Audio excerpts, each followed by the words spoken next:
denominada desaparición forzada, retención ilegal e incomunicación. Sin duda alguna, este tipo de eventos académicos tienden a generar sensibilidad en todas y todos los servidores públicos de esta corporación. El día de hoy nos acompaña el licenciado Jorge Flores Zamudio, quien agradezco que esté aquí. Licenciado, voy a permitirme leer una pequeña síntesis de su amplio currículum. Es licenciado y maestrante en Derecho por la Facultad de Derecho de la Universidad Nacional Autónoma de México. En el sector público se ha desempeñado en el ámbito de la Administración y Procuración de Justicia, tanto en el Tribunal Electoral del Poder Judicial de la Federación como en la Procuraduría General de la República, donde obtuvo la certificación emitida por la Secretaría Técnica del Consejo de Coordinación para la Implementación del Sistema de Justicia Penal.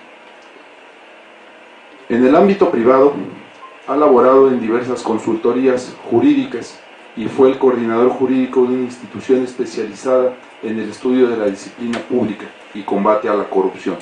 Cuenta con diversos diplomados y cursos, así como un reconocimiento internacional en Derecho Disciplinario emitido por el Instituto Colombiano de Derecho Disciplinario, con sede en la ciudad de Bogotá, Colombia.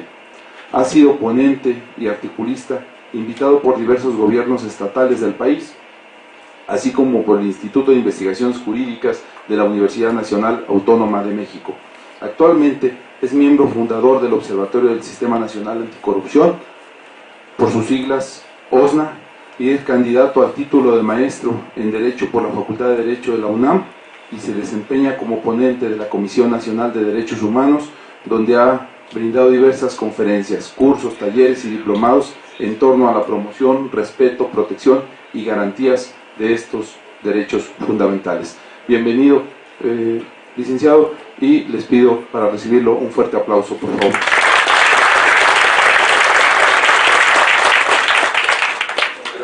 Gracias, maestro, por la presentación.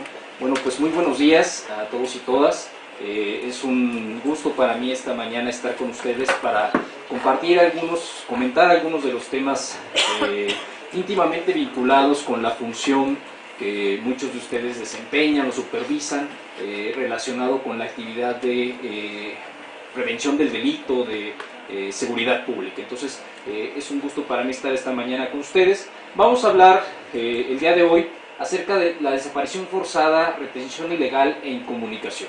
Estos tres temas que están íntimamente vinculados unos con otros, vamos a verlos desde el ámbito internacional. Vamos a revisar algunas nociones importantes para tener muy preciso, muy concreto qué debemos entender o cuáles son las problemáticas que implican las acciones de los servidores públicos relacionadas con un posible delito de desaparición forzada, una retención ilegal o una incomunicación ya en el ámbito mexicano. Asimismo, vamos a revisar un par de casos prácticos, vamos a revisar un par de casos históricos mexicanos, desafortunadamente, en los cuales las autoridades, por no seguir o por no mantener ciertos, más bien por no mantenerse apegados al protocolo de actuación relacionado con el tema de la detención, por ejemplo, el protocolo del primer respondiente, bueno, pues han cometido desafortunadamente algunas violaciones a derechos humanos que no solamente implican la violación a un derecho humano, sino que además implican que cuando un juez revisa una actuación irregular, una actuación que no se ha pegado correctamente a los protocolos, pues posiblemente el juez desvirtúe algunas pruebas, desvirtúe algunos elementos de prueba importantes para este caso y decrete o determine la libertad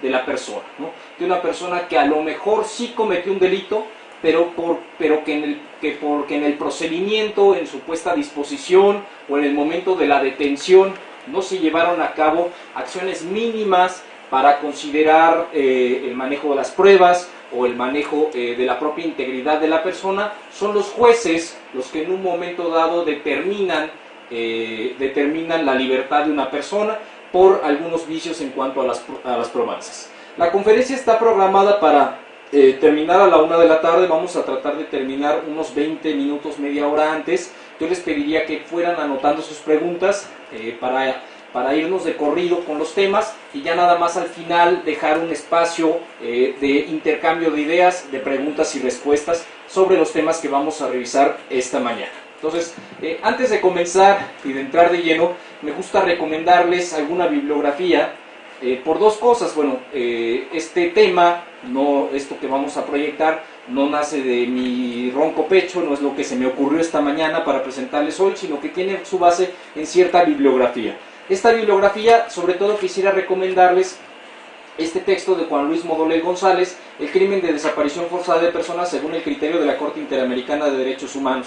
Es un texto muy corto, es un texto de apenas 20 cuartillas, es un texto muy conciso respecto a estos temas que vamos a revisar el día de hoy. En este texto el autor aborda tanto lo relacionado con la retención ilegal como con la incomunicación, pero sobre todo estas dos situaciones de hecho cuando desembocan en una desaparición, en la desaparición forzada de una persona. Hablamos de desaparición forzada cuando esta desaparición es cometida por servidores públicos o con la aquiescencia de un servidor público. ¿Qué significa aquiescencia? Significa que se hacen de la vista gorda o lo instruyen inclusive.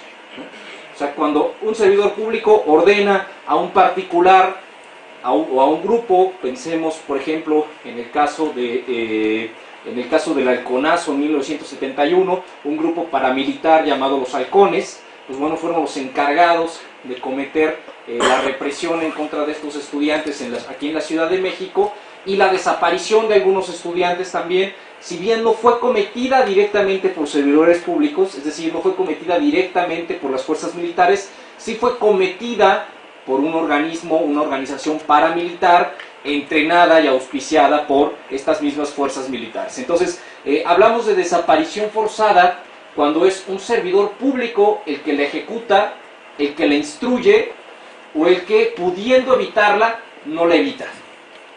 En ese momento estamos hablando de desaparición forzada, cuando se entiende que es algo sistemático, es decir, algo que tiene que ver con el propio sistema jurídico mexicano, el propio orden institucional de este país. Cuando el propio orden institucional ordena o permite o ejecuta una desaparición, hablamos de desaparición forzada. Tenemos otro fenómeno en este contexto presente y es el fenómeno o la problemática de la desaparición. La desaparición, por desaparición en términos llanos, conforme a la Ley General para prevenir el delito de desaparición forzada en México, para prevenir el delito de desaparición y desaparición forzada en México, cuando hablamos de desaparición, hablamos de aquella cometida por particulares, sin la intervención de ningún servidor público. Vamos a ver, ya hacia el final de esta conferencia, vamos a ver algunos aspectos estadísticos que tienen que ver directamente con esta problemática. Desaparición y desaparición forzada. ¿Cuál es la única diferencia entre un delito u otro? La intervención, aquiescencia o instrucción dada por un servidor público respecto de la desaparición forzada. Nuestro objetivo esta mañana va a ser que al final de la sesión conozcamos los aspectos esenciales de estas tres problemáticas, algunos aspectos históricos, su atencionalización en el orden jurídico mexicano. Finalmente, con un sustento estadístico y crítico, se abordará la situación general que guarda la desaparición forzada, la retención ilegal y la incomunicación en nuestro país en este contexto actual. A manera de introducción diremos que desaparición forzada, retención ilegal e incomunicación son tres conductas diferentes. No obstante, en el registro histórico mexicano de estos delitos, acontecen consecutivamente. O sea, cuando un delito o cuando una situación de desaparición forzada es cometida, regularmente fue consecuencia de una detención, de una retención ilegal y de una incomunicación hasta la desaparición de una persona. Vamos a ver un caso emblemático mexicano respecto de ello. Toda desaparición forzada documentada es precedida por una detención ilegal e incomunicación. No obstante, no toda detención ilegal o incomunicación desemboca en una desaparición forzada. Vamos a ver otro caso donde hubo una retención ilegal, hubo una incomunicación, sin embargo, afortunadamente no desembocó en una desaparición forzada de personas. El objetivo va a ser tener muy nítidamente definidos cada uno de estos delitos, están considerados como delitos, sobre todo el de desaparición forzada, cada una de estas conductas, tener muy nítidamente definidas y finalmente revisar algunos aspectos concretos de cómo han acontecido en nuestro país. Hablando concretamente de la desaparición forzada, la convención, el marco internacional que regula este delito en el contexto mexicano que tiene su aplicación en nuestro país es la Convención Americana sobre Derechos Humanos, la Convención Interamericana sobre Desaparición Forzada de Personas. Es curioso y lamentable que a nivel continental tuvo que ser expedido un instrumento jurídico internacional para atender la problemática de la desaparición forzada de personas. ¿Qué nos dice o qué mensaje implícito lleva esta situación? Pues que es un problema a nivel, por lo menos latinoamericano, es un problema presente, es un problema que ha significado, bueno, pues la necesidad de que los órganos internacionales actúen a nivel legislativo y a nivel de políticas públicas, estableciendo los marcos generales para atender o para buscar reducir esta problemática. Si nos vamos a ejemplos tan claros como la dictadura militar en Chile o como la dictadura militar en Argentina, la propia dictadura militar en Perú, ¿no? Si nos vamos a estos ejemplos, nos vamos a situaciones concretas como por ejemplo la desaparición forzada de indígenas y de personas activistas en Guatemala, pues nos damos cuenta que desafortunadamente en el contexto latinoamericano se transforma o se convierte en una nota en común la comisión de estos delitos. Ya no decir más acerca de situaciones más recientes como por ejemplo la desaparición de los 43 normalistas o las recientes situaciones muy complejas que han acontecido en el estado de Tamaulipas, que yo estoy en Tamaulipas la siguiente semana para atender una situación de esta índole, la desaparición de los migrantes en Tamaulipas, ¿no? Hasta ahorita van 2 autobuses de migrantes en los cuales han sido desaparecidas las personas que abordaban, ¿no? Todavía no hay elementos para determinar si fue el crimen organizado, que esa es una problemática que se suma a la ya actual de desaparición, si fue el crimen organizado o si fue a través de algún organismo o a través de alguna institución que tuviera presencia en el estado de Tamaulipas. Pero bueno, es un problema vigente, es un problema constante, es un problema que ha sido una nota característica en el contexto latinoamericano, desafortunadamente. Siempre que hay una dictadura militar o siempre que hay un poder despótico, siempre que hay un poder sin límites, ¿no? Siempre que hay un poder que no tiene los controles disciplinarios necesarios para regular el actuar de su personal o de sus mandos, siempre que hay un poder sin control, vamos a tener como consecuencia una situación como esta, la desaparición forzada de personas. Por otra parte, también México, siendo parte del contexto internacional, siendo parte de la ONU, suscribe o también nos es obligatoria la jurisprudencia de la Corte Interamericana de Derechos Humanos en la materia. Entonces, son estos tres instrumentos jurídicos los que van a regular en el contexto internacional, que tiene que ser replicado en el contexto nacional, el crimen de desaparición forzada. ¿Qué vamos a entender por desaparición forzada? Ya concretamente, a manera de concepto, nos dice la Corte Interamericana, la Convención Interamericana sobre desaparición forzada de personas, la Convención Interamericana, nos dice que desaparición forzada es la privación de la libertad a una o más personas, cualquiera que fuera su forma, cometida por agentes del Estado o por personas o grupos de personas que actúen con la autorización, el apoyo o la aquiescencia del Estado, seguida de la falta de información, es decir, la incomunicación, o de la negativa a reconocer dicha privación de libertad o de informar sobre el paradero de la persona. Nota característica hablando de incomunicación. La incomunicación no significa únicamente aislar a una persona para que no pueda tener contacto con su familia o con su defensor jurídico. La incomunicación, cuando hablamos de incomunicación en el contexto de la desaparición forzada de personas, estamos hablando también de la negación, ¿no? La negación que tiene una autoridad, la negativa que tiene una autoridad de aceptar que conoce el paradero de determinada persona. Esta negativa a informar sobre el paradero de la persona impide el ejercicio de los recursos legales y de las garantías procesales pertinentes. Por ende, la desaparición forzada de personas, que sobre todo en el contexto latinoamericano se da o se ha dado históricamente en contra de personas que por alguna actividad fungen ya sea como activistas políticos o como activistas en la defensa de algún sector vulnerable. La desaparición forzada de personas en el contexto latinoamericano tiene además esta nota característica, que es la incomunicación. Incomunicación entendida no solamente como aislar a una persona para que no pueda comunicarse con su abogado, sino, como ya dijimos, incomunicación entendida también como la negativa la negativa que tiene una autoridad o que puede llegar a tener una autoridad, sobre todo en el contexto militar, que puede llegar a tener una autoridad de aceptar que determinada persona a lo mejor se encuentre en sus instalaciones, ¿no? Simplemente se limitan, se reducen a decir, bueno, no, esta persona aquí no está. Recientemente la Suprema Corte de Justicia, en nuestro contexto mexicano, en el año 2014, atrajo un amparo promovido por la esposa de un señor que fue detenido por fuerzas militares sin una flagrancia, un señor que fue detenido, que ingresaron a su domicilio fuerzas militares, no rompieron la puerta, se brincaron el portón, se llevaron a esta persona y su esposa no volvió a saber el paradero de ella.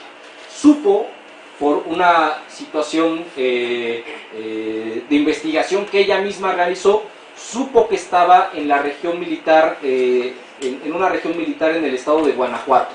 No obstante, cuando la autoridad de amparo, cuando el juez de distrito solicita el informe con justificación a la Sedena se limita a negar todo.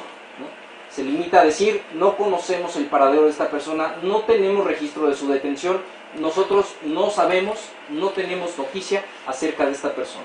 ¿Cuál fue la situación particular o la situación que motivó la atracción de la Corte? Fue una cámara de vigilancia que se encontraba en la casa del vecino, que grabó el preciso momento cuando autoridades de Sedena se estacionan frente al domicilio, se brincan del portón y se llevan a la persona. Entonces, negar que se ha detenido a una persona y no conocer el paradero de esta persona ya implica desde ese momento la comisión del delito de desaparición forzada. Este amparo, este asunto está pendiente de resolverse, no obstante, la persona, esta persona que fue detenida en Guanajuato sigue sin aparecer. Y puede ser uno de los casos que tenemos ya identificados de desaparición forzada de personas. Por desaparición forzada, por su parte, la Corte Penal Internacional nos da otro concepto y vamos a ver algunas diferencias importantes entre uno y otro. Este es el concepto dado por la Convención Interamericana sobre Desaparición Forzada de Personas. Recordemos, o cabe hacer mención, que el Sistema Interamericano de Derechos Humanos, integrado tanto por la Comisión Interamericana como por la Corte Interamericana de Derechos Humanos, son las autoridades máximas continentales respecto a la protección de los derechos de las personas. Sumado a este sistema, la propia OEA, la propia Organización de Estados Americanos, de la cual forman parte pues prácticamente todos los países que forman parte de este continente, la OEA expide cierta normativa que ayuda a la Corte Interamericana a llevar a cabo su gestión. Esta Convención Interamericana de Desaparición Forzada de Personas, emitida en el seno de la OEA, es el instrumento jurídico a nivel continental que regula o que pretende combatir el crimen de desaparición forzada de personas. Por su parte, la Corte Penal Internacional es la institución avalada o respaldada por la ONU, que en un momento dado atenderá crímenes de lesa humanidad cometidos por los estados, ¿no? La Corte Penal Internacional, por ejemplo, fue la responsable de juzgar al general Augusto Pinochet por los crímenes de lesa humanidad cometidos en Chile durante la dictadura militar. Entonces, tiene facultades respecto a crímenes de lesa humanidad. La desaparición forzada de personas se considera un crimen de lesa humanidad, junto al genocidio y otros crímenes. Entonces, por ende, la Corte Penal Internacional tiene injerencia respecto de esta problemática.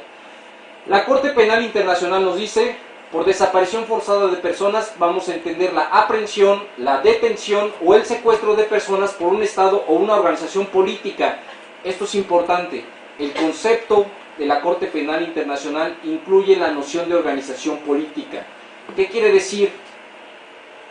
Si consideramos en el contexto mexicano que los pueblos, las comunidades, los pueblos y comunidades indígenas tienen derechos de autodeterminación reconocidos por el artículo 2 constitucional, los órganos o las instituciones gubernamentales que basen en su derecho indígena, que regularmente es un derecho no escrito, es decir, no está consagrado en leyes, estas organizaciones, como por ejemplo puede ser un consejo de ancianos o un organismo al interior de la propia comunidad, tendría esta característica de organización política.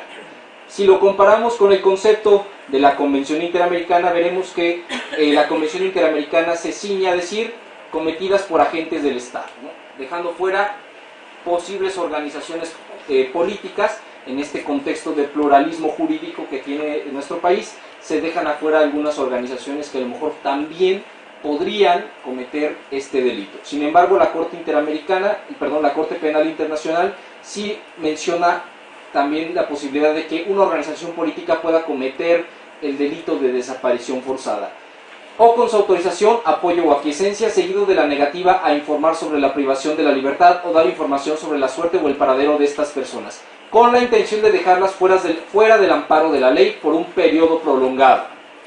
Y esta es otra de las características. La desaparición forzada en el contexto interamericano se da en el momento en el que una persona es detenida por una autoridad y se desconoce el paradero de esa persona. Desde ese momento.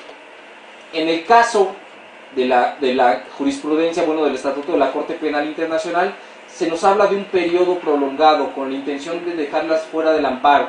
¿Qué problemática enfrenta esta noción?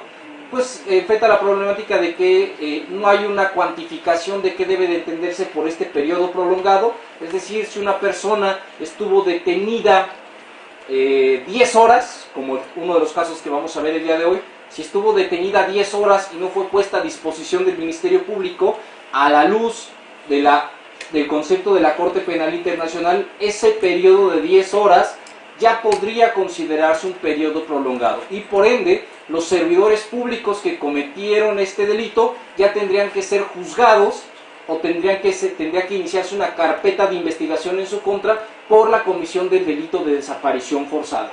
Si aplicáramos este criterio de la Corte Penal Internacional, o aunque solo fuera una hora la que estuviera desaparecida la persona, si se pudiera comprobar la intención de dejarla fuera del amparo de la ley, si fuera solamente una hora o media hora lo que esta persona estuviera estuviera incomunicada o no hubiera información sobre ella y se manifestara la intención de dejarla fuera del amparo de la ley, entonces estaríamos también hablando de desaparición forzada. ¿Qué quiero decir con esto? Que el criterio de la Corte Penal Internacional, al incluir organizaciones políticas y al hablar de tiempo y hablar de intención, está creando o crea un criterio mucho más estricto para perseguir, para sancionar los delitos de desaparición forzada de personas. En el contexto mexicano, basta que aplicamos la Convención Interamericana sobre Desaparición Forzada de Personas y la ley para prevenir y sancionar los delitos de desaparición y desaparición forzada, una ley mexicana. Hablamos simplemente con el momento de que existe una falta de información o la negativa a reconocer dicha privación de la libertad o informar sobre el paradero de la persona, con lo cual se impide el ejercicio de los recursos legales y de las garantías procesales pertinentes.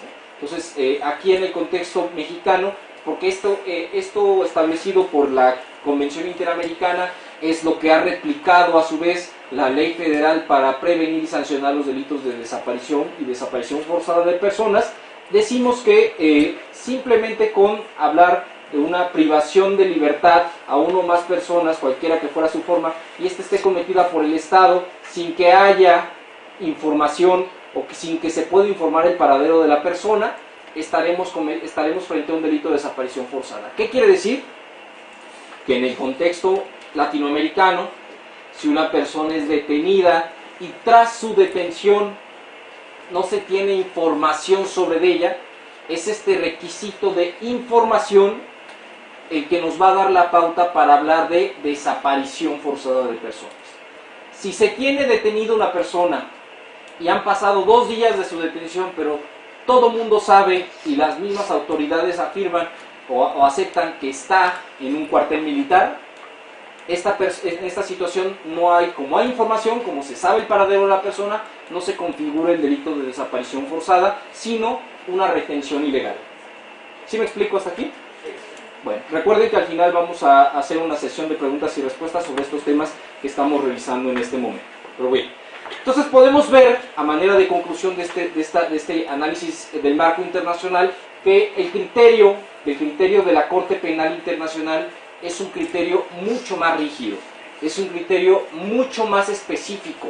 Bastará con la intención o bastará con que un juez que considere que hubo un periodo prolongado de incomunicación para poder afirmar que una persona o que se cometió en contra de una persona el delito de desaparición forzada.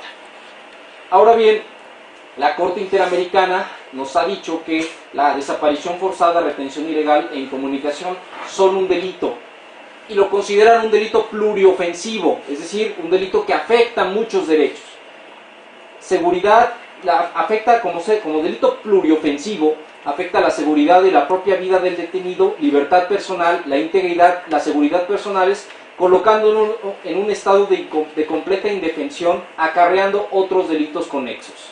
El hecho de detener a una persona e incomunicarla y no manifestar su paradero constituye un delito pluriofensivo para la Corte Interamericana, en el sentido de que afecta todos estos derechos de la persona, afecta su vida, su libertad personal, su integridad y su seguridad personales, y además puede dar la pauta para la comisión de otros delitos en contra de esta persona, como por ejemplo el delito de homicidio, ¿no? O sea, una persona que ya lleva mucho tiempo desaparecida es una persona que probablemente no solamente esté desaparecida, sino que además ya haya sido asesinada, ¿no? Ya se haya cometido un delito de homicidio en su contra. Entonces, por eso la Corte Interamericana de Derechos Humanos considera este delito como un delito pluriofensivo y además un delito de lesa humanidad. ¿Qué significa que sea un delito de lesa humanidad? Significa que, de entrada, no permitirá ningún medio alternativo de solución, desde luego, no permitirá ningún medio de perdón y además no prescribirá jamás. Es decir, si en un momento dado pensemos, se da con los responsables de la desaparición forzada de estudiantes en el halconazo de 1971, se da con los responsables, este delito no ha prescrito.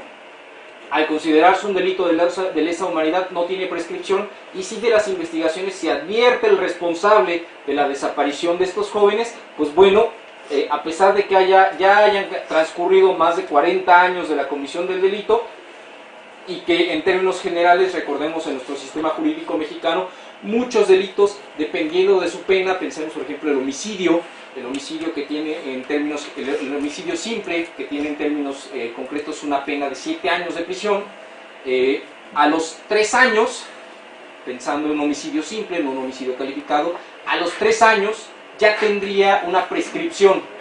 Me refiero a que si nadie presentó una denuncia en esos 3 años, este delito ya no podría ser sancionable. El caso de delitos de lesa humanidad no es así. Los delitos de lesa humanidad implican una imprescriptibilidad. Es decir, las personas que, por ejemplo, mencionábamos fueron asesinadas, fueron desaparecidas en el contexto del halconazo de 1971, pues bueno, si se encontraran a los responsables, estos responsables podrían ser judicializados en este momento, a pesar de ya haber transcurrido 40 años desde la comisión del delito. Entonces, los delitos de lesa humanidad y la desaparición forzada, considerada como delito de lesa humanidad, no tiene prescripción por el hecho de ser considerado un delito precisamente de lesa humanidad, conforme al criterio de la Corte Interamericana de Derechos Humanos. ¿Cuáles son los elementos del tipo para la Corte Interamericana? El primer elemento es una privación de la libertad, no necesariamente ilegal. ¿Qué quiere decir? El primer elemento del tipo es una privación de la libertad que no necesariamente puede ser ilegal, es decir, una persona a lo mejor es detenida en flagrancia cometiendo un delito y es detenida conforme a los protocolos, sin embargo, no se conoce ya después su paradero. ¿Qué significa? Que esta detención se llevó a cabo conforme a los protocolos y fue en flagrancia, no fue una detención ilegal, sin embargo, por el hecho de desconocerse su paradero posterior, convierte ya esta detención, a pesar de haber sido una detención legal, la convierte en un delito de desaparición de personas. Entonces, hablamos de una privación de libertad no necesariamente ilegal. Falta de información, incomunicación o negativa a reconocer la privación de la libertad. Y es que de cierto modo, si uno lo reflexiona un poco, es lógico quizá pensar que si una autoridad ya cometió una detención en contra de una persona y no actuó conforme al protocolo y respetando el principio de inmediatez en la puesta a disposición, es decir, la puesta a disposición debe de llevarse a cabo inmediatamente después de llevar a cabo la detención. Si esta autoridad ya violó esta parte, lo más seguro es que esta autoridad pretenda borrar los indicios de la comisión de este delito. ¿Y cómo lo va a borrar? Pues desapareciendo a la persona. Y como hay ciertas detenciones que no tienen testigos por su categoría, por la situación concreta, pues bueno, la autoridad simplemente se remite a decir, yo no lo detuve. Tal como el caso que les comentábamos cometido en el estado de Guanajuato, donde una persona es detenida, la Sedena se niega o niega rotundamente la detención, sin embargo, una cámara de video particular, una cámara de vigilancia particular, evidencia que fueron elementos de Sedena los que llevaron a cabo la detención, ¿no? Entonces, una autoridad, desde el momento en el que niega, desde el momento en el que hay una falta de información o una incomunicación negativa a conocer la privación de la libertad, está cometiendo el delito de desaparición forzada. Y nos habla también la Corte Interamericana de un aislamiento prolongado. No nos dice cuánto tiempo tiene que durar este aislamiento prolongado. ¿Qué quiere decir? Que lo va a dejar a criterio del juzgador o será a criterio de revisar el caso concreto para saber este aislamiento prolongado, qué calificación tendrá en un momento dado ya en un caso concreto. Y nos dice que hablamos de desaparición forzada cuando es cometida por un funcionario o alguien que actúe con la omisión o aquiescencia del mismo. Nuevamente, cuando se actúe con el auspicio o con la aquiescencia, con el permiso de un funcionario para cometer este delito. Entonces, este es el criterio internacional en términos generales de la desaparición forzada.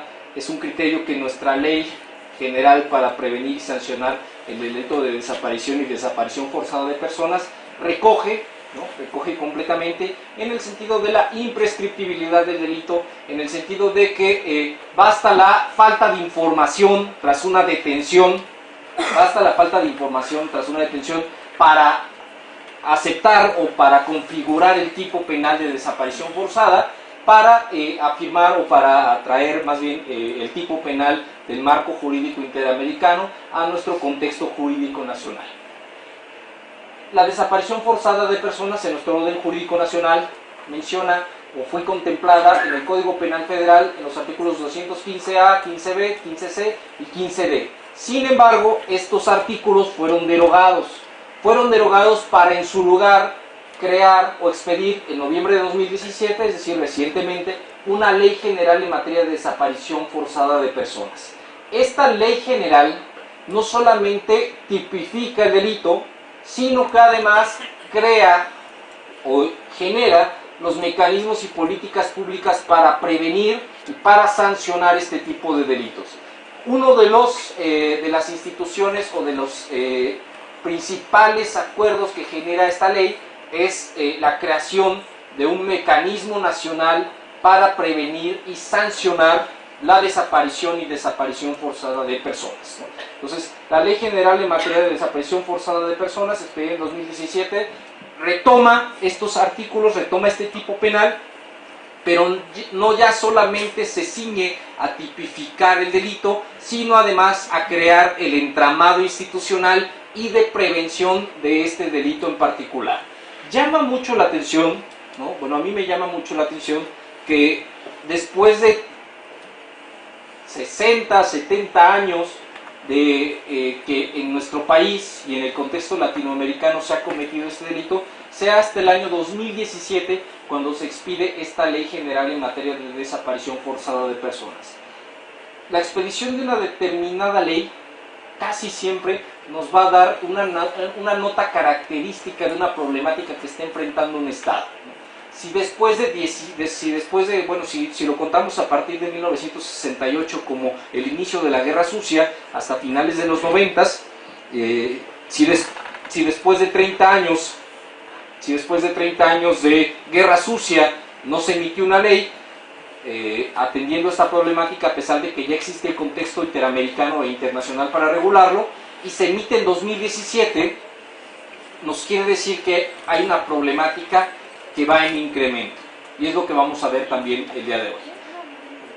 De 2006 a 2017 o a 2018, la cantidad de desapariciones forzadas en México superó en un 200% la cantidad de desapariciones forzadas cometidas en el contexto de la Guerra Sucia. Entonces es una problemática compleja la que estamos presenciando. La desaparición forzada en México no ha sido erradicada, pero ha sido motor de importantes reformas y cambios de paradigma, entre ellos esta Ley General en materia de desaparición forzada y la creación de un mecanismo nacional para atender este delito. Ahora, justamente con el gobierno del actual presidente Andrés Manuel López Obrador, se creó una comisión, una especie de comisión de la verdad. Es decir, una comisión dentro de la Secretaría de Gobernación, una comisión que se supone o se entiende que tiene todas las facultades para revisar todos los expedientes o las denuncias por desaparición forzada que hayan sido cometidas en nuestro país. Esperemos que esta comisión dé genuinos resultados, por lo menos por algo que se conoce como el derecho a la verdad. El derecho a la verdad es parte de una reparación del daño, que implica que las personas tienen el derecho a conocer, a pesar de que ya se haya declarado la desaparición de un familiar, a conocer, aunque hayan pasado muchos años, el paradero del familiar y los responsables de la comisión del delito. Entonces, este derecho a la verdad es algo que espero o considero que se está pretendiendo proteger a través de precisamente esta comisión de la verdad creada por el gobierno del actual gobierno del actual presidente. Entonces, es parte también de un entramado para atender esta problemática. Hablamos, por su parte, de retención ilegal, cuando tras una detención el probable responsable, más bien todos sabemos que tras una detención el probable responsable debe ser trasladado sin dilaciones ante el Ministerio Público para su puesta a disposición. Cualquier dilación injustificada en la puesta a disposición se considerará como una retención ilegal. Ojo, cualquier dilación injustificada. Y ahorita vamos a ver un ejemplo de lo que puede ser una de estas dilaciones injustificadas. Del momento en el que una persona es detenida al momento en el que es presentada, en que es puesta a disposición del Ministerio Público, no debe de transcurrir más que el tiempo de traslado. Si hay alguna situación que justifique la tardanza, bueno, debe de ser asentada en el IPH. Debe de ser asentada en el parte que ustedes, desde luego, son los únicos facultados para llenar. Vale la pena hacer el comentario que son ustedes los únicos, que son ustedes, sobre todo me refiero a los compañeros uniformados, a los elementos que tenemos, acompañan esta mañana aquí, son ustedes los únicos facultados para llenar el IPH y además para fungir como primer respondiente, ¿no? Hubo una confusión lamentable que todavía cuando estoy en el ámbito estatal trabajando con policías o en el ámbito federal trabajando con tropa, con fuerzas armadas, pero no de nivel de mando, sino de nivel de elementos efectivos, hay una confusión respecto de quién es el primer respondiente, ¿no? Unos dicen, bueno, el primer respondiente es la primera autoridad que responde y llega al lugar de los hechos. Otros dicen, no, el primer respondiente es la autoridad que responde ante el Ministerio Público. Y esa es la respuesta correcta. El primer respondiente es única y exclusivamente la autoridad que responde ante el Ministerio Público a través de ¿qué? Del IPH. ¿Qué quiere decir? Que el primer respondiente solo pueden ser las autoridades policiales, únicamente. Las autoridades militares son a lo mejor las personas que atienden la situación, que llevan a cabo una detención, pero en ningún momento dado pueden llenar un IPH y fungir como primer respondiente. ¿Por qué se llama primer respondiente? Porque responde ante el Ministerio Público. Es ante el Ministerio Público y posteriormente ante el juez, es quien responde, quien en un momento dado sostiene un testimonio respecto de una detención o de una puesta a disposición. Entonces, cuando hay una detención, el probable responsable debe ser trasladado sin dilaciones ante el Ministerio Público para su puesta a disposición. Cualquier dilación, es decir, en el tiempo, cualquier tardanza entre la detención y la puesta a disposición, se considerará como una retención ilegal. ¿Qué implicaciones jurídicas tiene una retención ilegal? Una retención ilegal tiene como principal implicación jurídica que todos los elementos probatorios ocurridos después de la detención y hasta la puesta a disposición van a ser inválidos. Cualquier declaración, cualquier confesión, cualquier elemento testimonial, cualquier prueba recabada en el ínter será inválida por el hecho de haber sido llevada a cabo con una dilación en la puesta a disposición. Un ejemplo que podemos dar respecto de esta situación es un ejemplo que desafortunadamente aconteció en el contexto de la Policía Federal cuando existía con esa denominación, en el contexto de la detención, ¿no?, de la banda de secuestradores Los Zodiaco en el estado de Morelos. Yo creo que la mayoría recordamos este caso, en esta situación por instrucciones del entonces secretario de Seguridad Pública, García Luna.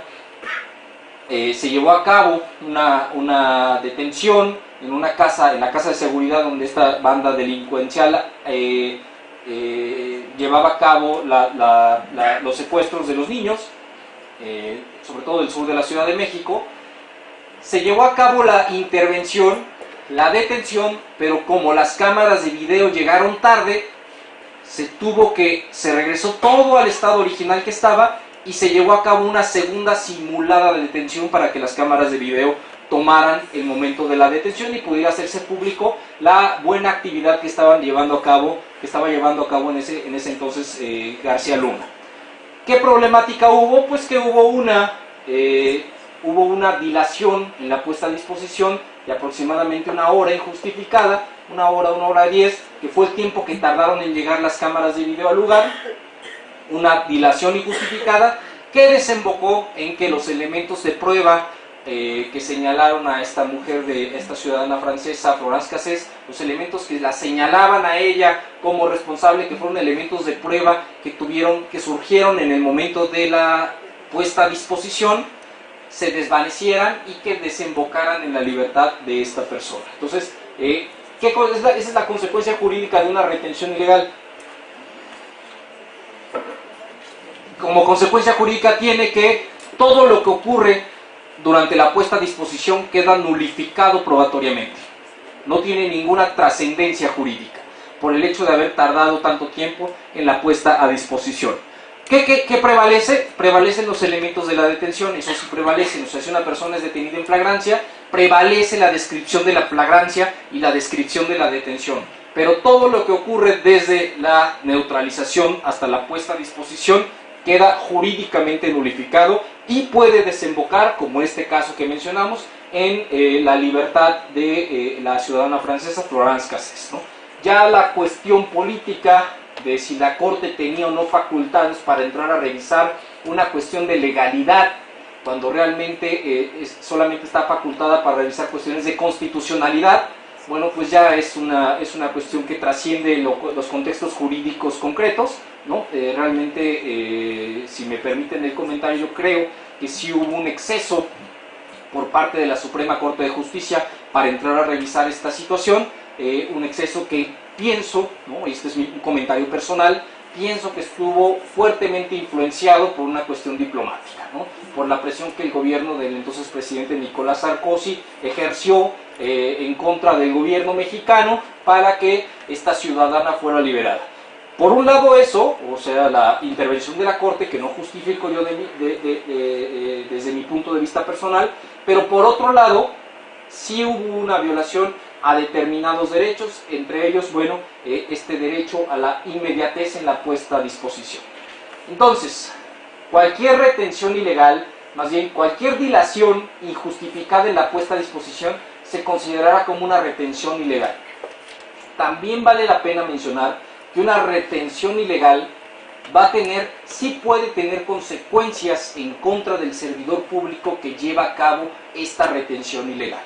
Por ende, la regla de oro es, una vez neutralizado, una vez detenido y neutralizado el probable responsable, la disposición o el traslado ante el Ministerio Público más cercano debe de ser lo más pronto posible, sin dilaciones, ¿no? O si hubo dilaciones, especificarlas concretamente en el IPH, describir en el IPH, bueno, no pudimos llegar porque hubo una manifestación de personas que nos cerró el camino para querer recuperar a los probables responsables, tuvimos que rodear la población y entrar por otro lado, pero bien descrito, ¿no? Hablamos de dilación injustificada, algo injustificado, ¿no? Ahorita vamos a ver un ejemplo reciente sobre este tema. Hablando de la retención ilegal, precisamente en el caso de los guachicoleros de Palmarito, la CNDH ha dicho: la seguridad jurídica respecto de la puesta a disposición de manera inmediata ante la autoridad ministerial, a que hace alusión el artículo 16 constitucional, implica el derecho que tiene cualquier persona que sea detenida a ser presentada ante la instancia de procuración de justicia sin dilaciones injustificadas, para que dicha autoridad valore la detención y en su caso resuelva su situación jurídica. Entonces, hablar de la inmediatez en la puesta a disposición necesariamente nos habla de la protección al derecho que tiene cualquier persona para que sea presentada ante la instancia de procuración de justicia sin dilaciones injustificadas. Y el caso de los guachicoleros de Palmarito, un caso que el año pasado estuve yo allá en Puebla comentando este tema precisamente con autoridades de la Sedena. Es muy ejemplificativo en este supuesto. ¿Cuántas fueron las personas señaladas como probables responsables? Bueno, fueron aproximadamente 17 personas en total. Pero en este caso las que se consideraron víctimas por la dilación en la puesta a disposición fueron concretamente 10. La detención se llevó a cabo en varios grupos. Solamente el cuarto grupo es el que sí llevó a cabo la puesta a disposición inmediatamente. Los otros grupos, desafortunadamente, no la llevaron a cabo. Fueron el grupo 1, el grupo 2 y el grupo 3. El grupo 1 llevó a cabo la detención y la neutralización de las agresiones a las 21:45 horas del 3 de mayo de 2017. El grupo 2, es decir, fue una acción coordinada en diferentes sectores de Palmarito, Puebla. ¿Quiénes fueron las autoridades que se coordinaron para llevar a cabo esta intervención? Fueron 3.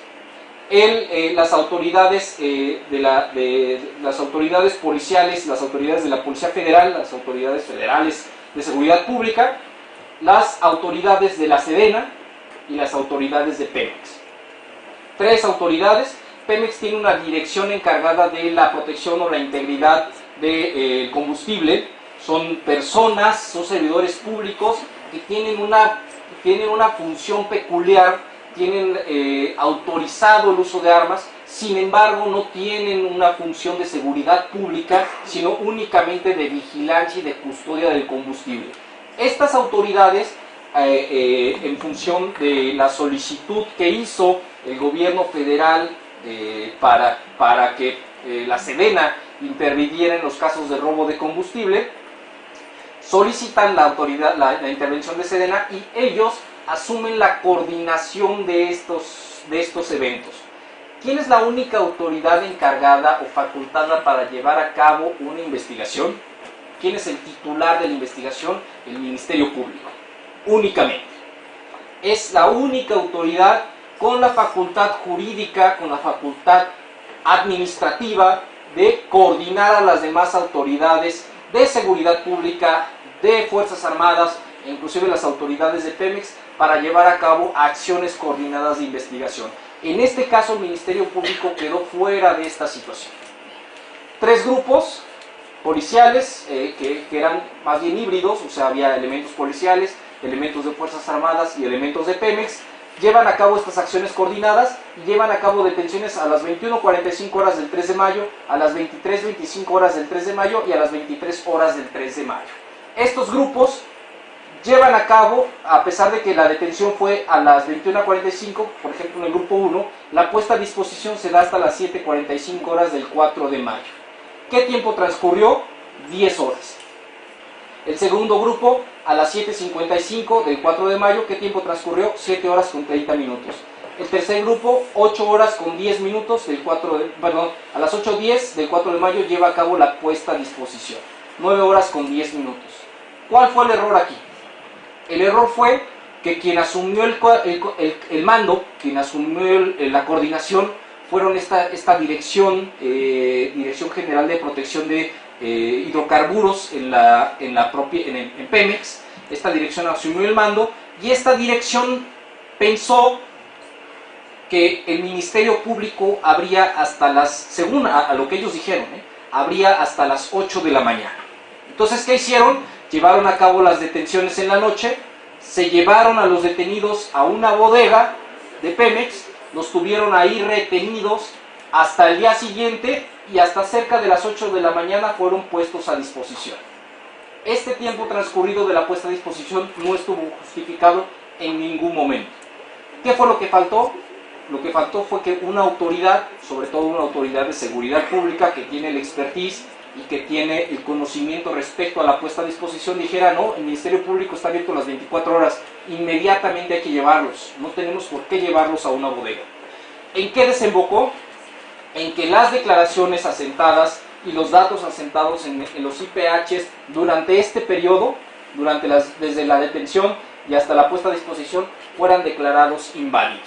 Declaraciones, por ejemplo, en las cuales los probables responsables hablaban del modus operandi, hablaban de ciertas bodegas, hablaban de ciertas personas. No pudo dar parte para una nueva investigación por este tema en la falta, en la dilación en la puesta a disposición. Cabe señalar que existen 2 vías de comunicación entre Palmarito y Tecamachalco, Puebla. Tecamachalco, Puebla es el lugar donde estaba la agencia del Ministerio Público. Entre Palmarito y Tecamachalco existen 2 vías de comunicación. La distancia entre ambos puntos es de 12.7 y 15.1 kilómetros respectivamente, lo que implica que el trayecto en vehículo a una velocidad moderada es de 26 minutos. Es decir, desde el lugar de la detención hasta el Ministerio Público solo media una distancia de 26 minutos. ¿Qué es lo que ocurrió o por qué se tardaron 10 horas, 7 horas y 9 horas con 10 minutos para llevar a cabo la puesta a disposición? A decir de las autoridades de Pemex es que ellos no sabían que el Ministerio Público no estaba abierto a las 24 horas, ellos creían que el MP abría a las 8.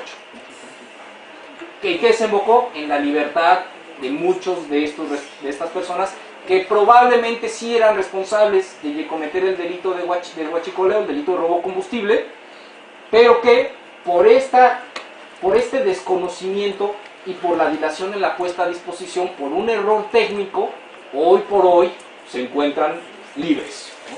sin que la CNDH siquiera haya intervenido en este punto, ¿no?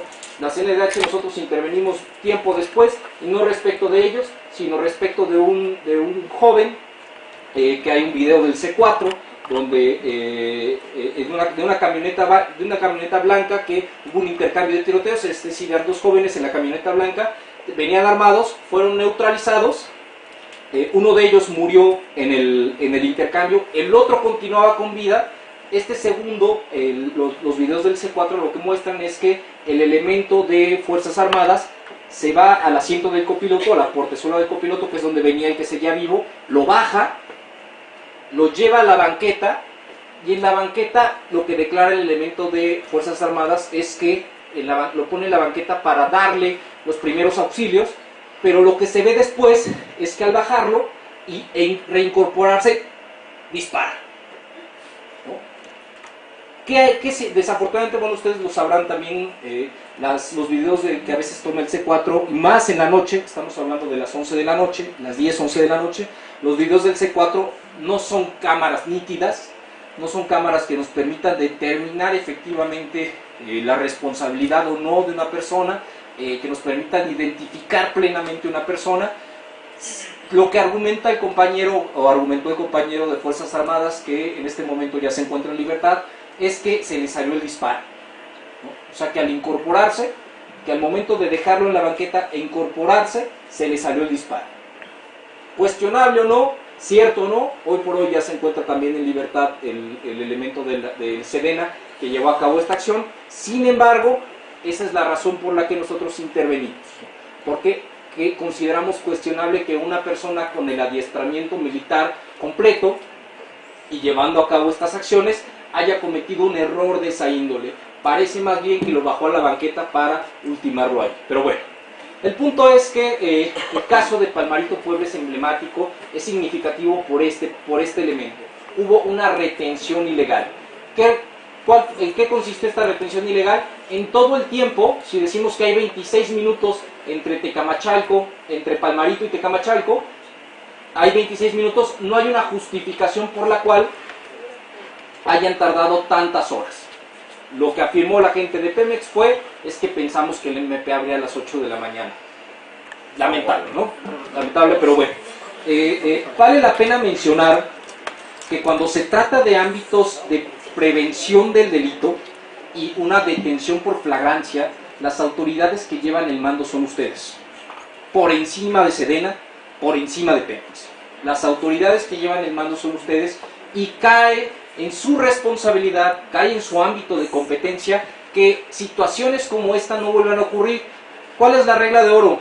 Una vez llevada a cabo la detención, la puesta a disposición debe ser inmediata. Cualquier situación que acontezca durante la puesta a disposición que sea irregular o que salga fuera de lo común debe de ser asentada en el IPH, ¿ok? Para que en un momento, inclusive en este caso, las autoridades responsables fueron las autoridades de Pemex, porque los compañeros de la Policía Federal que fungieron en ese contexto asentaron en el IPH que no habían llevado a cabo la puesta a disposición porque la gente de Pemex le dijo que abría el MP hasta las 8. Entonces se llevaron a los probables responsables, se llevaron a estas 10 personas a una bodega. Pero bueno, la idea es que situaciones como esta no vuelvan a acontecer. Ahora vamos a ver, hablando ya no tanto de retención ilegal, que sí la hubo, sino más bien de desaparición forzada, un caso emblemático también para este país. El caso de la desaparición forzada del señor Rosendo Radilla Pacheco. Rosendo Radilla Pacheco, que vemos aquí en la imagen, era un cantante, ¿no? Pero además era un político y era un activista en Atoyac Guerrero. Rosendo Radilla Pacheco fue desaparecido en 1974 por elementos de la Sedena en el pleno contexto de la Guerra Sucia. Rosendo Radilla Pacheco fue un destacado y querido líder social en Atoyac de Álvarez Guerrero, trabajó por la salud y educación de su pueblo, fungió como presidente municipal. Era presidente municipal, no estaba alineado al gobierno priista de Guerrero de esa época, y entonces eso motivó su persecución, su constante acoso y posteriormente su desaparición forzada. El 25 de agosto del 74 fue detenido ilegalmente en un retén militar. Fue visto por última vez en el excuartel militar de Atoyac de Álvarez Guerrero.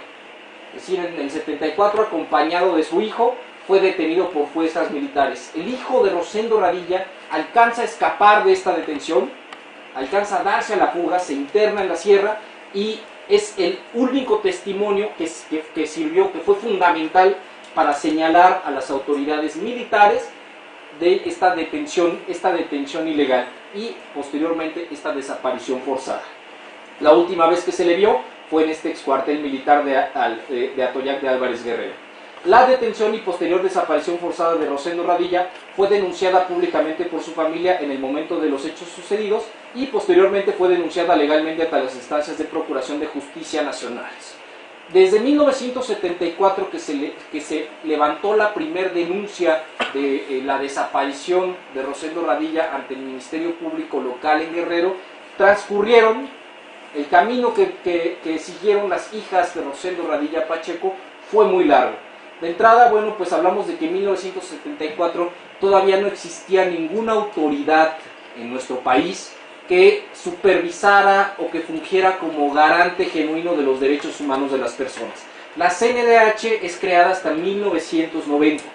Ya en el año de 1992, Andrea Itita Radilla denuncia nuevamente la desaparición forzada en contra de quien resulte responsable. Ambas denuncias fueron enviadas a reserva por falta de indicios para determinar los probables responsables. En octubre del 2000, Tita Radilla, la hija de Rosendo Radilla, interpone una nueva denuncia penal por la desaparición forzada de varias personas, entre ellas nuevamente su padre.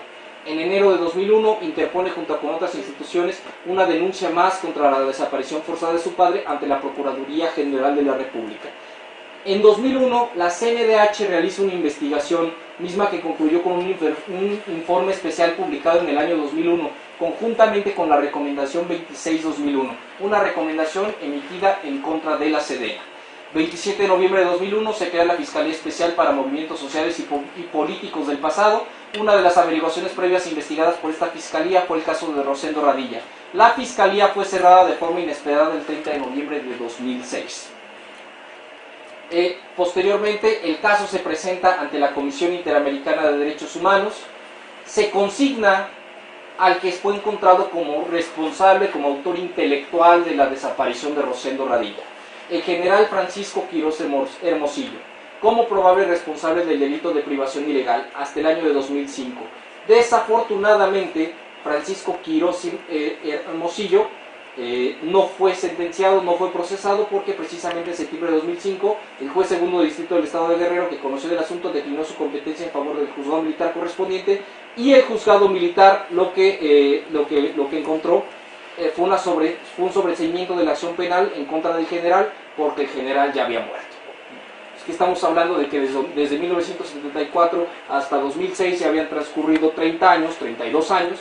En ese ínter, desafortunadamente, la justicia llegó tarde para Rosendo Radilla y para sus hijas, porque el general consignado, el general Francisco Quirós Hermosillo, ya había fallecido. Finalmente, el 15 de marzo de 2008, ante una falta de respuesta efectiva por el Estado mexicano, la Comisión Interamericana demandó al Estado mexicano ante la Corte Interamericana de Derechos Humanos. Este caso de desaparición forzada es un caso emblemático en nuestro país por dos situaciones. El primero, pues porque es un caso muy bien documentado del actuar de las fuerzas federales, de las fuerzas de seguridad nacional federales cuando asumen funciones de seguridad pública. Hay algo que yo les digo muy claramente cuando trabajo con policía militar. Les digo, compañeros, cuando ustedes funjan en el contexto de los patrullajes y de la acción disuasiva a que están facultados en el contexto de la seguridad pública, se tienen que quitar el chip con el que fueron formados. Su objetivo no es eliminar al enemigo. En este contexto de seguridad pública, su objetivo es mantener el orden y la paz pública, proteger la integridad y los derechos de las personas. Su función no es eliminar al enemigo. La delincuencia organizada no es el enemigo. Las personas que cometen delitos no son el enemigo.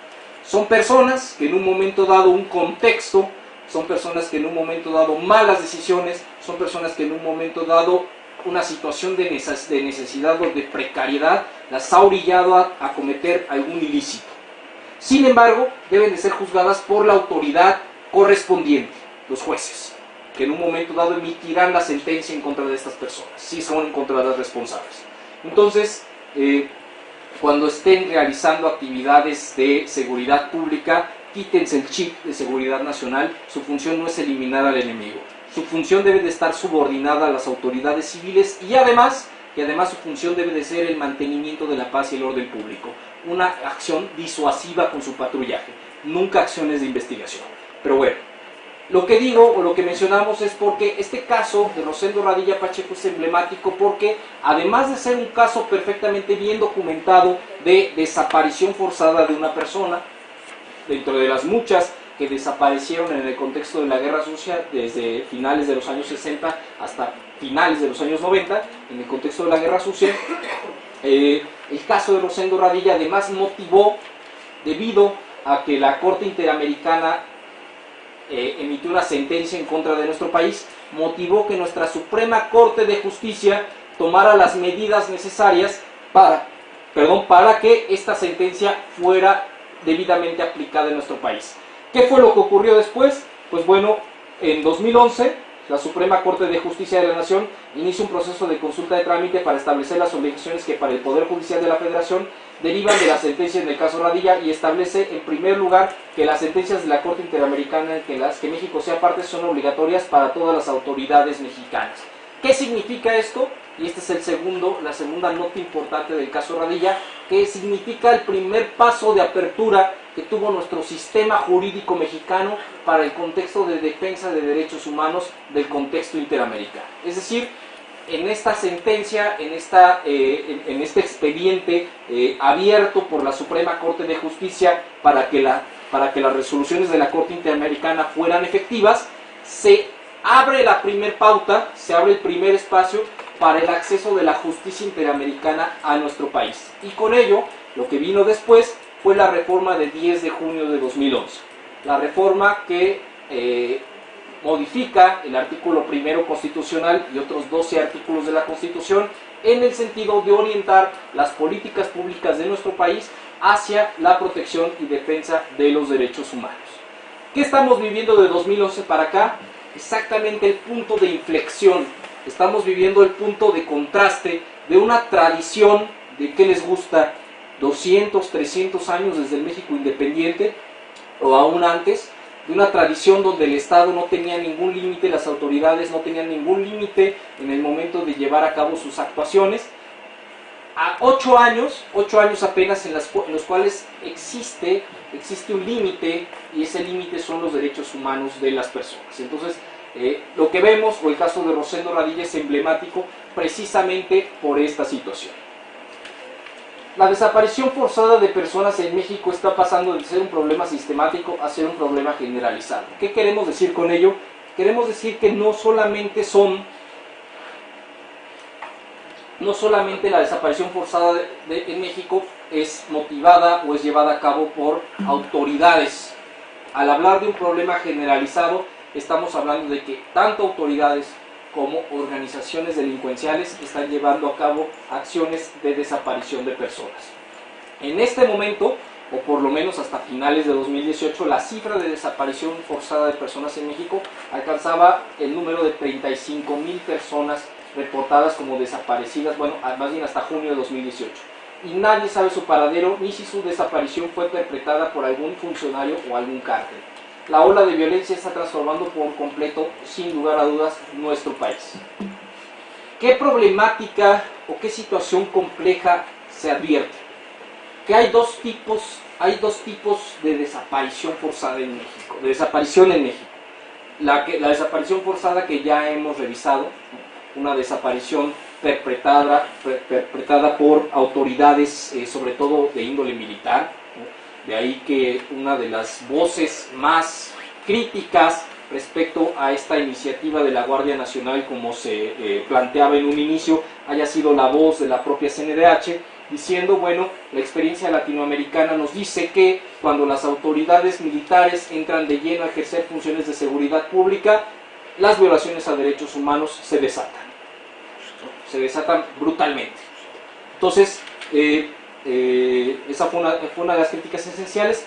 ¿Qué es lo que se ha investigado por parte sobre todo de colectivos civiles Lo que se ha investigado, lo que se ha encontrado es que hay una política por parte de las fuerzas militares, ¿no? Esto lo han dicho diversos organismos de la sociedad civil, una política de desaparición de testigos. ¿Qué quiere decir?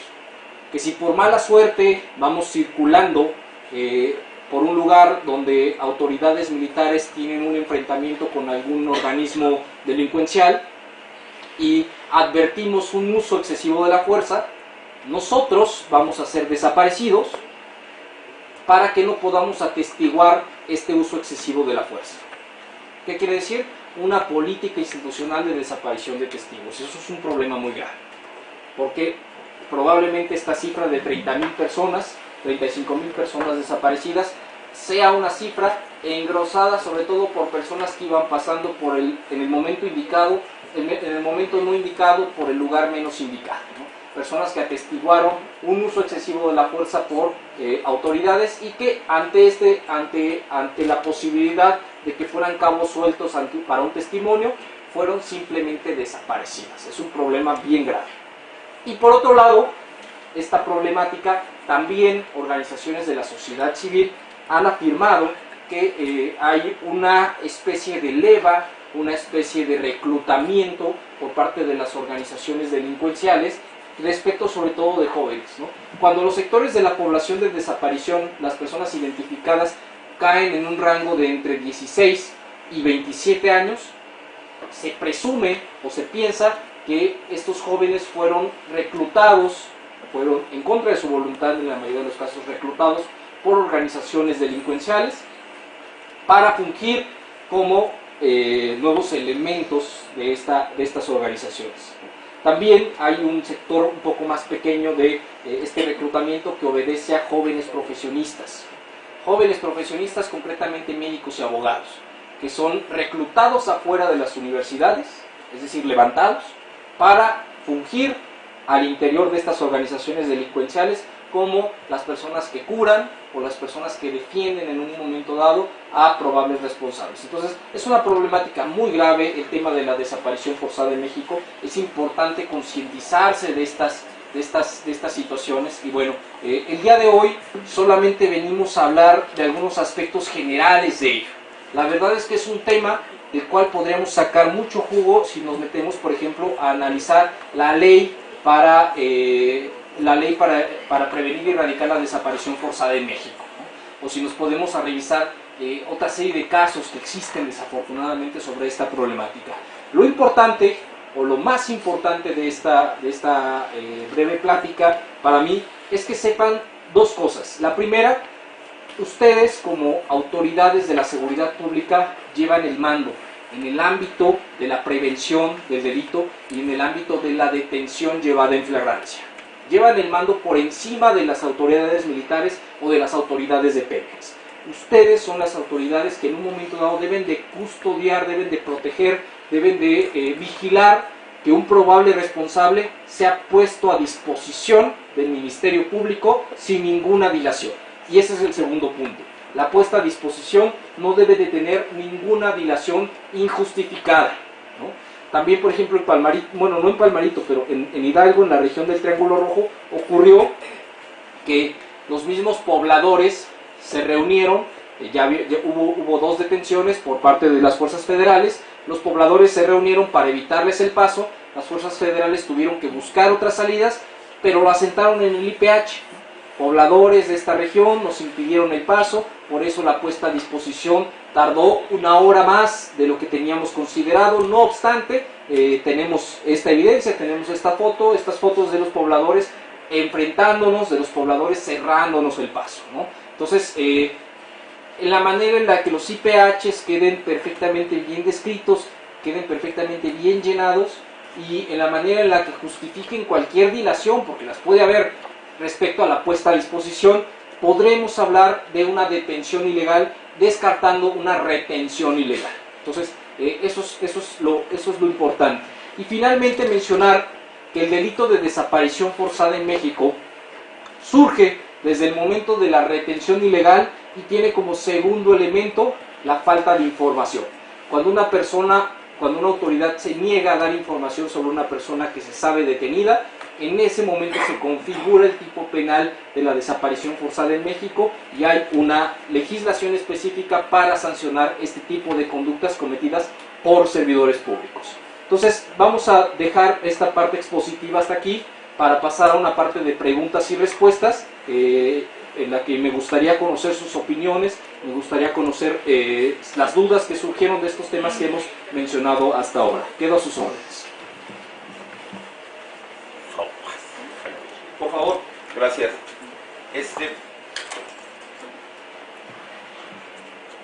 Hay una diferencia muy clara entre la retención y la detención. Claro. No, está muy sencillo. Entonces, cuando hablamos de la retención, también podemos hablar de la diferencia que hay entre la desaparición y la desaparición forzada. Así es, así es. Hablamos de detención. La detención es el acto concreto, ¿no? El acto específico de la neutralización de un probable responsable. Es decir, cuando en flagrancia, hablando específicamente del contexto de su actuar como autoridades de seguridad pública, dejando de lado el contexto de la Procuración de Justicia en este momento, hablando en concreto del ámbito de seguridad pública, la detención es concretamente la neutralización de una persona que está cometiendo en flagrancia un delito.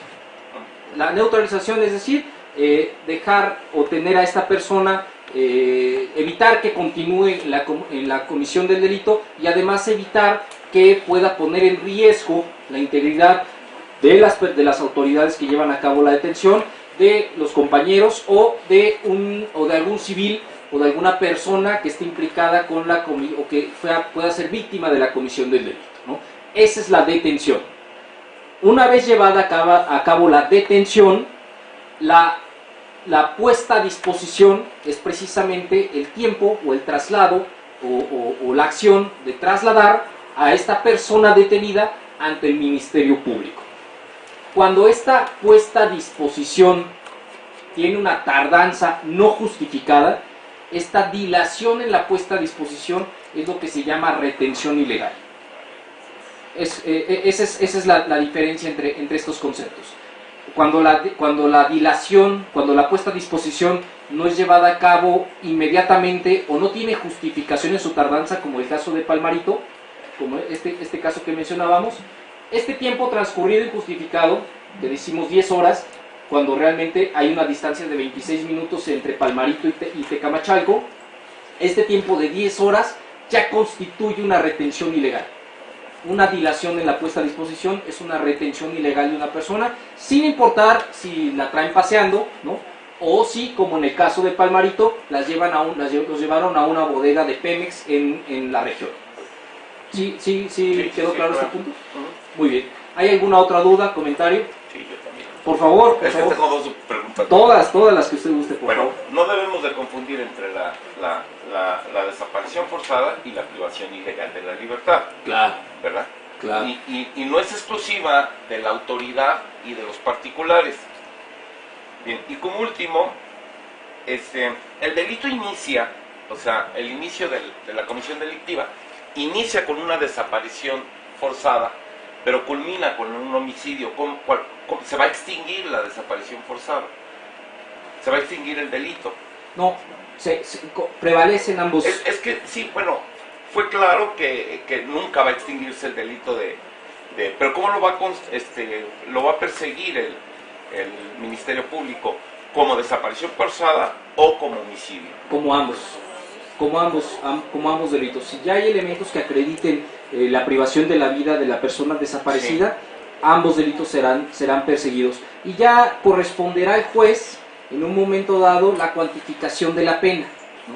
Propiamente el homicidio dentro de la desaparición no constituye una agravante integrada a la desaparición, se persiguen ambos delitos dentro de la misma causa penal, y ya corresponderá al juez decir, bueno, por el delito de desaparición forzada, porque se cometió desde el momento en el que hubo una retención ilegal o una detención y hubo una falta de información, desde el momento en el que la retención fue ilegal o hubo una dilación en la puesta a disposición, o aún habiendo una detención llevada a cabo correctamente, si una persona se pierde o se desconoce su paradero y no hay información sobre ella, ya existe la desaparición forzada. Desde el momento en el que hay una autoridad que detiene a una persona, siendo esta detención legal o ilegal, y después de esta detención se pierde información acerca del paradero de esta persona, en ese momento para el sistema jurídico mexicano se configura el delito de desaparición forzada.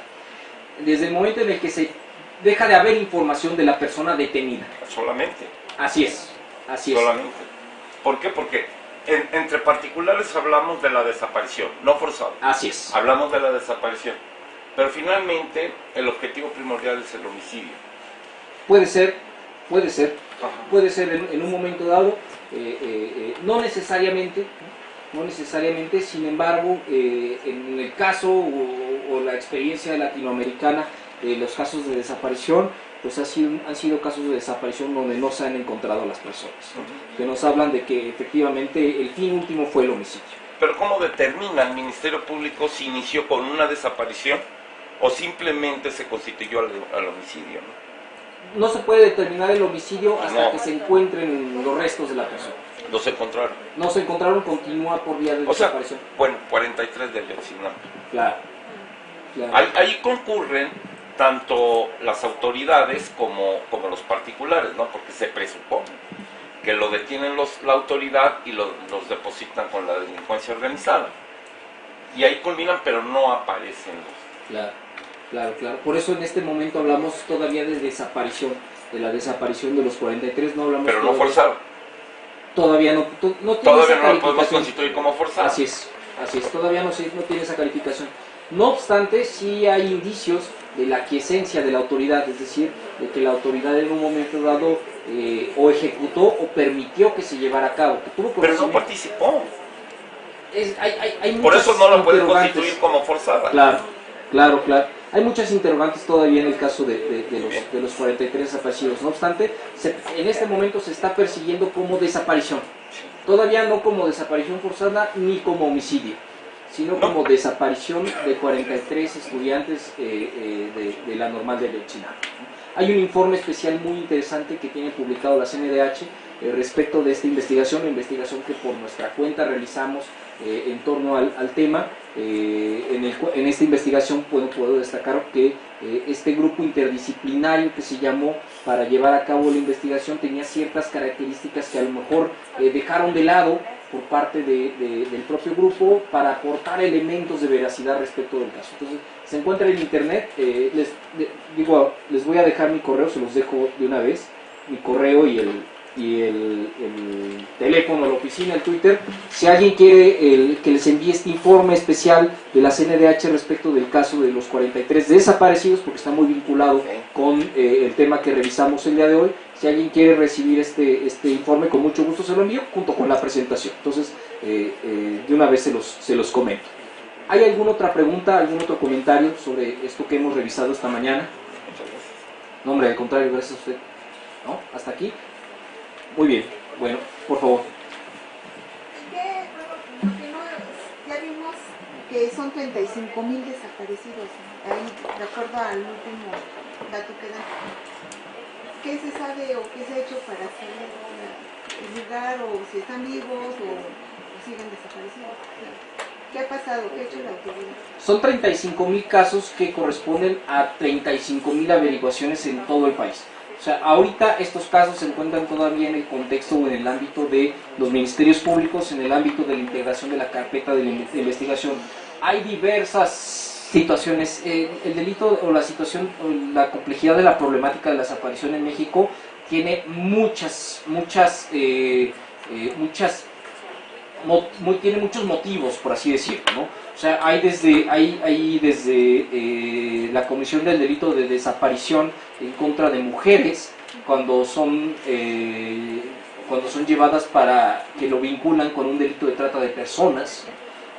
Hay situaciones de desaparición que vinculan desaparición de mujeres con feminicidios, ¿no? Hay cuerpos de mujeres no identificados todavía, o sea, cuerpos que ya fueron encontrados, pero por el estado en el que fueron encontrados no han podido ser identificados, ¿no? Precisamente en Tamaulipas, hace 2 años tuve que estar por allá, por un caso donde un ministerio público, una joven en el Estado de México recibe una oferta de trabajo en una maquiladora en Tamaulipas. La joven se traslada a la maquiladora a trabajar. En el camino, el papá de la joven en el Estado de México recibe una llamada donde gente que afirma ser policía del Estado de Tamaulipas en Tampico, le dice, bueno, tenemos a su hija detenida, la vamos a liberar si usted nos deposita 2.500 pesos, ¿no? Le dan un número de intercambio de OXXO, ¿no? Con un nombre falso, con una identificación falsa. El padre lleva a cabo el depósito de 2.500 pesos. Posteriormente se vuelven a comunicar con él solo para decirle que ya no iba a haber más comunicación. El padre de esta joven se traslada hasta Tamaulipas, dada esta situación, para presentar la denuncia. En este caso en particular, desafortunadamente el Estado de Tamaulipas todavía no tenía un protocolo para la investigación y el seguimiento de posibles casos de desaparición de personas. El Ministerio Público lo que le dijo al papá fue, ha de estar con el novio. Le dijo, esto pasa muy seguido, señor, no se preocupe, ha de estar con su novio. Ya después va a aparecer, no se preocupe. Y el Ministerio Público no inició una averiguación previa para la localización de esta joven, a pesar de los antecedentes que manifestó el papá, de decir, bueno, es que recibí una llamada, es que hice un depósito, es que no es un problema de que se fue con el novio, ella no se fue con el novio, se fue a trabajar. Y entonces, con esto, ¿qué quiero decir? Que hay estos 35,000 casos, son 35,000 casos que tienen diversos modos de operación, diversos modus operandi, diversos afluentes. Entonces, esos 35,000 casos constituyen 35,000 denuncias de personas que han denunciado precisamente la desaparición de algún familiar. Cada uno tiene su cuerda de investigación. Los hemos agrupado en algunos casos cuando a lo mejor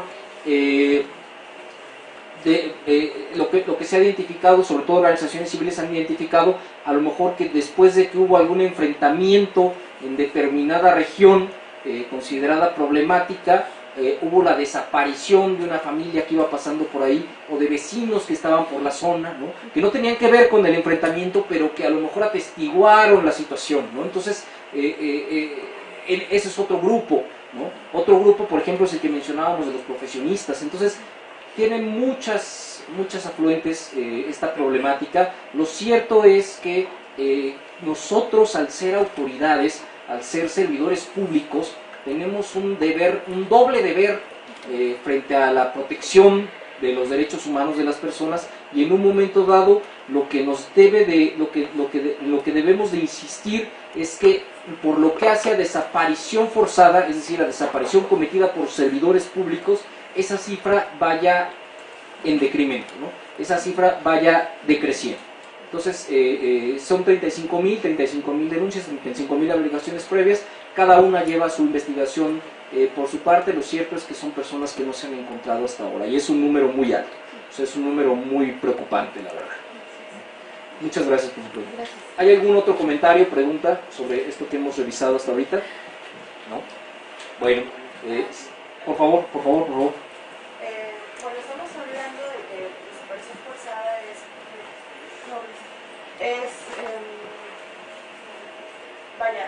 problema sistemático, pero si yo como servidor público desaparezco asignado en un servicio, ¿qué sucede? ¿También es desaparición forzada? Es desaparición forzada si otro servidor público tuvo que ver con la desaparición. Si fue un cártel, pensemos, es una desaparición, y también se persigue como delito de desaparición. O sea, también tiene una persecución. Realmente la calificación del tipo penal no depende tanto de la víctima. O sea, me refiero a que no depende tanto de la actividad que venía realizando la víctima, o de la calidad o de la situación específica de la víctima, sino de quién posiblemente cometió el delito. Entonces, en el caso de, ojalá que nunca pase y ojalá que sean los menos, en el caso de que a lo mejor un compañero de seguridad pública se ha desaparecido en un contexto donde haya tenido que intervenir, el delito se perseguirá por desaparición, ¿no? Y habrá una investigación por desaparición hasta que haya elementos que acrediten que a lo mejor fue un elemento de las fuerzas militares, ¿no?, quien llevó a cabo esta desaparición. Entonces ya será una desaparición forzada y ya se llevará a cabo la investigación en ese sentido, ¿no? Lo que es muy importante que quede claro es que no porque seamos elementos de seguridad pública o servidores públicos en general vamos a ser menos importantes para el sistema en el caso de sufrir ser víctimas de un delito, ¿no? También va a haber una persecución, tiene que haber una persecución del delito cuando ha sido un delito en nuestra contra. Sin embargo, una problemática que también debo de expresar es que cuando un servidor público y concretamente un elemento del ámbito de seguridad pública es víctima de un delito, casi nunca denuncia. Es un problema que debe de ser erradicado, ¿no? Sumado a que también, y esto me ha tocado verlo, palparlo de primera mano en casi toda la República Mexicana, los elementos, los compañeros no se sienten muy respaldados por la institución, ¿no? Es una realidad. Entonces, amerita o debe de haber cambios también al interior de las instituciones para que ustedes sientan ese respaldo, ¿no?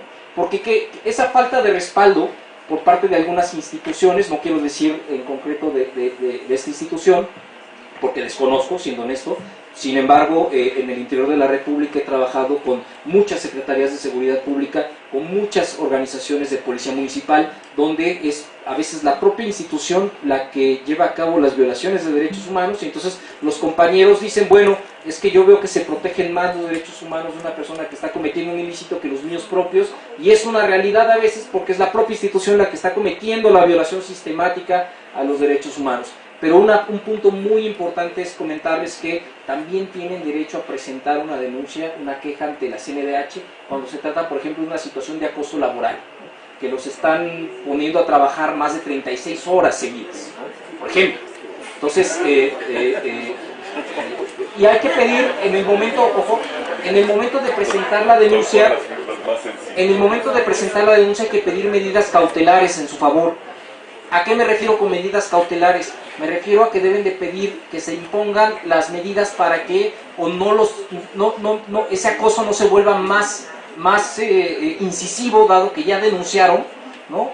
Porque ha habido casos donde a lo mejor hay una denuncia y lo que hacen es cambiar al servidor público de sector, ¿no?, lo mandan a otro estado. Entonces hay que pedir, junto con la denuncia, hay que pedir medidas cautelares. ¿En qué sentido? Que no haya cambios que no estén debidamente justificados de su traslado de región, o que se incremente o que empiece a haber una situación de acoso o una situación de presión, ¿no? Hemos logrado algunos casos, pero ya son casos muy graves. Por ejemplo, me viene a la mente un caso que cayó en la competencia de la Comisión Estatal de Derechos Humanos de Michoacán, donde un exmilitar, que todavía no se sabe si el militar estaba cesado o si estaba con licencia, un exmilitar fue puesto al frente de unos cursos de capacitación de uso de armamento en la Academia de Policía del Estado de Michoacán.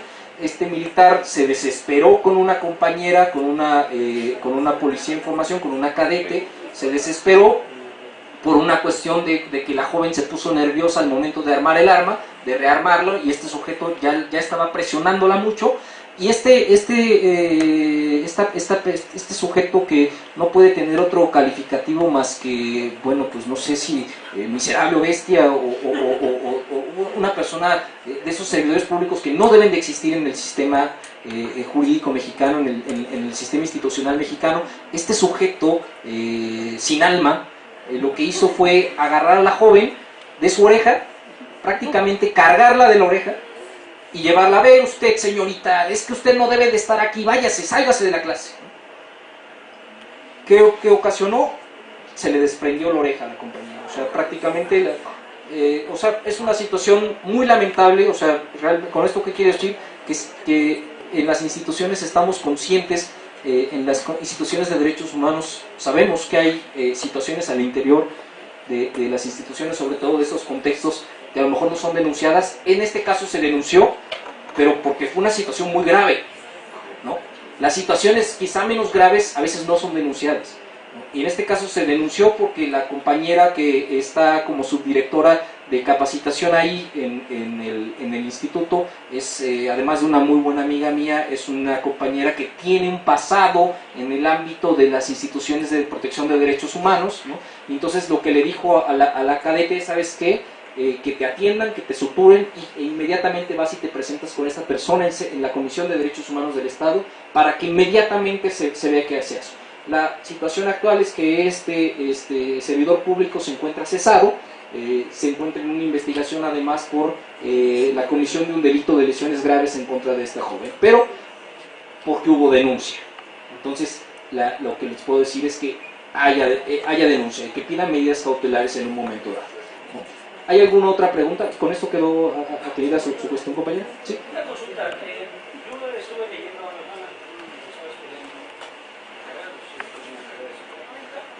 mejor leer algo de la CNDH, vi algunos documentos que ahí vienen publicados, pero yo lo que vi más que nada eran como que daban nada más recomendaciones. O sea, no en específico así como decir, pues voy a hacer estas acciones, sino daban una recomendación para que se cumpliera. Así es. No, Así es. en ese aspecto, entonces ahí cómo es que claro, lo trabajan.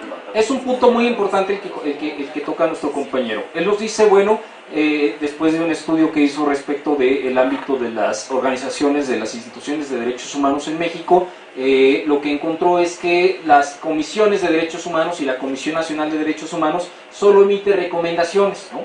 Que las recomendaciones en términos estrictamente jurídicos son, como decían las abuelitas, como las llamadas a misa, ¿no? O sea, quien quiere las atiende, quien no quiere no, y es una realidad, ¿no?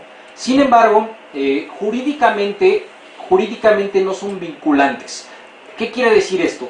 Que las comisiones de derechos humanos no tienen la facultad jurídica para obligar a una autoridad, inclusive haciendo uso de la fuerza pública, a cumplir sus recomendaciones. ¿Sí me explico?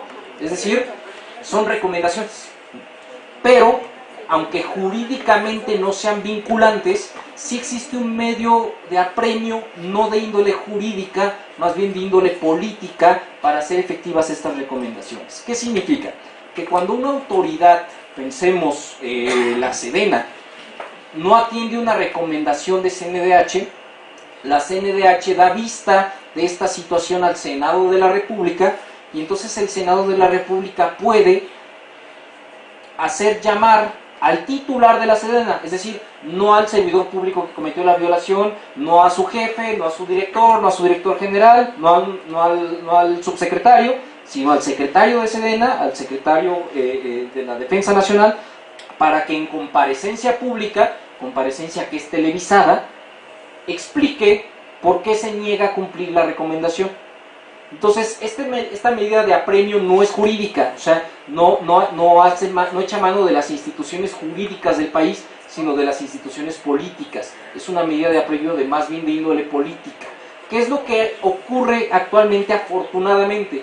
Que cuando la CNDH emite una recomendación, el titular o los titulares de las dependencias cumplen las recomendaciones o aceptan las recomendaciones inmediatamente para evitarse ese escrutinio público, para evitar en términos coloquiales ser ventilados en televisión como personas o como titulares de dependencias que violan los derechos humanos, ¿no? Entonces, a pesar de que las recomendaciones son como las llamadas a misa, en este caso podremos decir que el padrecito, ¿no?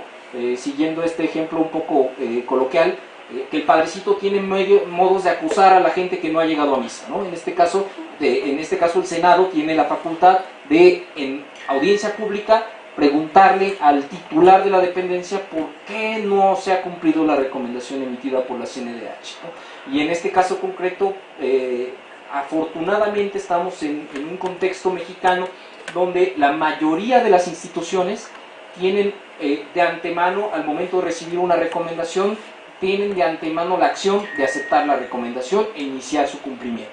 Entonces, a pesar de que no son jurídicamente vinculantes, sí llevan un cumplimiento a través de este medio de apremio. No sé si quedó con eso contestada su respuesta, su pregunta, compañero, ¿no? Esa es la situación en general de las recomendaciones, ¿no? ¿Hay algún otro comentario? ¿Alguna otra pregunta? ¿No? Bueno, ha sido para mí un gusto esta mañana estar con ustedes, esta mañana compartir algunas nociones muy generales realmente lo comentábamos hace un momento con el director general del área de capacitación, que tiene por ahí unas ideas muy buenas, muy interesantes, muy importantes, de llevar a cabo un programa de capacitación más a profundidad. Por nuestra parte, por parte de CNDH, estamos en completa disposición y ojalá que podamos materializarlo para que no sea solo una plática de una mañana, sino sea algo más estructural, algo más a fondo, que les brinda a ustedes mejores elementos para llevar a cabo allá afuera las acciones de manera correcta, protegiendo los derechos humanos, apegándose a protocolos, ¿no? Y que sea para sumar, ¿no? Que sea para construir en conjunto. Pero bueno, por lo pronto esta mañana por mi parte es todo. Me pongo a sus órdenes por estos medios y pues bueno, les deseo que tengan muy bonito fin de semana. Muchas gracias.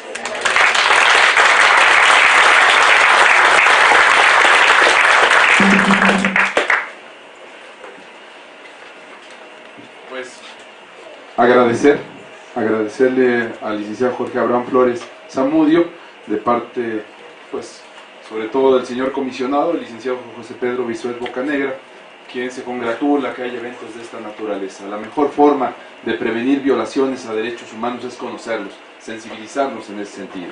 Y también del licenciado Gerardo Gutiérrez Fernández, director general de profesionalización, quien ha impulsado estos eventos académicos, sobre todo para conocerlos, para entenderlos y para respetarlos. Voy a entregar a nombre de estas dos autoridades esta constancia que dice: se entrega el presente reconocimiento a Jorge Abraham Flores Zamudio por haber impartido la conferencia Desaparición forzada, retención ilegal e incomunicación, dictada en la Ciudad de México el día 15 de marzo del 2019. Atentamente, José Pedro Bisuet Bocanegra, comisionado del Servicio de Protección Federal. Les pido por favor un fuerte aplauso.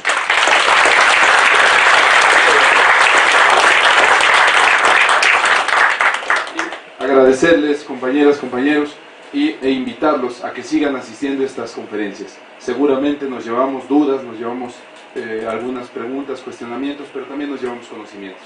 Les agradecemos muchísimo a nombre de la Dirección General de Profesionalización, que está siempre dispuesta y abierta para poder seguir impartiendo este tipo de eventos académicos. Gracias.